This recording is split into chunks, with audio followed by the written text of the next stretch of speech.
একটা ভূমিকম্প হবে পৃথিবীর পূর্ব দিকে। পৃথিবীর পূর্ব দিক মানে এই যে ভারত, পাকিস্তান, বাংলাদেশ, শ্রীলঙ্কা, ইন্দোনেশিয়া, ঠিক আছে, এই সিঙ্গাপুর, এই যে কন্টিনেন্ট মালয়েশিয়া, এটা পৃথিবীর পূর্ব দিক। এদিকে একটা ভূমিকম্প হবে।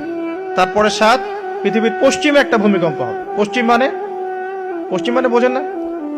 পশ্চিমা বিশ্ব না, সৌদি আরব না, পশ্চিমা বিশ্ব, ব্রিটেন, ফ্রান্স, জার্মানি, তারপরে রাশিয়ান কন্টিনেন্ট, হ্যাঁ, ইউক্রেন, এদিকে আপনার আমেরিকা, এই পুরো পশ্চিমা বিশ্ব, এখানে একটা ভূমিকম্প হবে বড়। এবং এগুলো এমন হবে যেগুলোতে ভূমি মাটিতে ধসে যাবে, মাটিতে ডুবে যাবে। ভূমিকম্প না, ভূমিধস। 8 পৃথিবীর মাঝখানে মধ্যপ্রাচ্যে একটা ভূমিকম্প হবে, যেখানে আমাদের সো কল্ড আমিরুল মুমিনিনরা থাকে, এদের এখানে একটা ভূমিকম্প হবে ইনশাআল্লাহ। আর 9 ইয়েমেন থেকে একটা আগুন বের হবে। ইয়েমেন থেকে একটা আগুন বের হবে, যে আগুন মানুষকে হাসরের মাঠের দিকে তাড়িয়ে নিয়ে আসবে। আরেকটা বলেছেন 10 নম্বর, সূর্য উঠবে পশ্চিম দিক থেকে। সূর্য উঠবে পশ্চিম দিক থেকে, তাহলে আর সময় নাই, পৃথিবীর সময় শেষ।